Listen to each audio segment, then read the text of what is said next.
Mathurin Ducastel, CEO de Yakaz, qui est donc une start-up qui était auparavant un moteur de recherche de petites annonces, c'est-à-dire une sorte de Google, vous faites vos recherches et vous trouvez les petites annonces qui correspondent sur le web, immobilier, auto, moto, emploi, et qui depuis maintenant 3 semaines est un service plus large, où vous pouvez aussi déposer directement vos annonces, ouvrir un compte, construire votre réseau de confiance avec les autres profils et les autres personnes qui ont une activité sur le site, et converser avec eux en temps réel, c'est-à-dire qu'il y a de la messagerie instantanée, il y a aussi le fait que les annonces sont tout de suite à disposition une fois qu'elles sont postées, etc. Donc on va dire qu'aujourd'hui, Yakaz est une plateforme d'échange locale entre particuliers pour les annonces et pour tous les services locaux.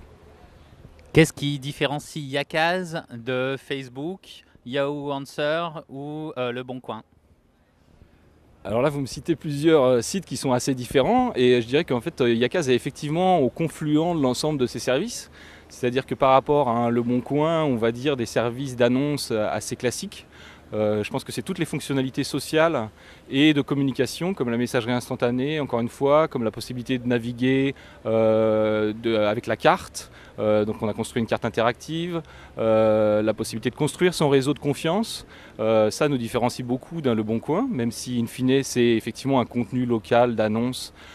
Et puis après, si on prend plutôt le côté Facebook, là ça va pas être la messagerie instantanée ou l'aspect social, mais ça va être plutôt l'aspect vertical, c'est-à-dire on se situe effectivement dans un monde local d'annonces.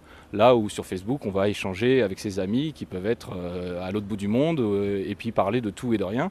Nous, on est dans une spécialisation, la petite annonce. Ok, qu'est-ce qui sur le salon, sur le web, vous a paru innovant au cours de ces 2 jours? Alors l'innovation, c'est un sujet, je pense, où il y a plusieurs dimensions. Il y a la dimension innovant, euh, une nouvelle fonctionnalité, quelque chose qui n'avait jamais été vu, par exemple une vidéo sur un téléphone, ce genre de choses. Je ne dirais pas qu'aujourd'hui, dans ce salon, il y avait des choses très fortes de ce point de vue-là, dans le sens où on avait déjà vu ce qui nous a été montré. Par contre, il y a un deuxième stade dans l'innovation qui est le fait que l'ensemble de ces services soient accessibles au grand public et on va dire que deviennent quelque chose qui rentre dans la vie courante des gens.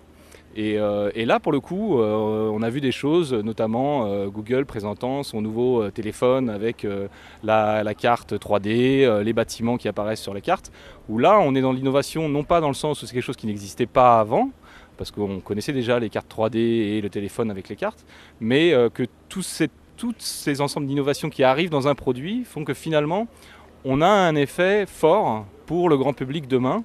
Et là, on peut parler d'innovation. Et donc, je pense que c'est la grande innovation qu'on a pu voir durant ces 2 jours. Ok, et l'adresse de Yakaz? Alors, Yakaz, tout simple, hein, Yakaz, comme son nom l'indique, et yakaz.com. Et vous arrivez sur le site. Merci, bonne continuation.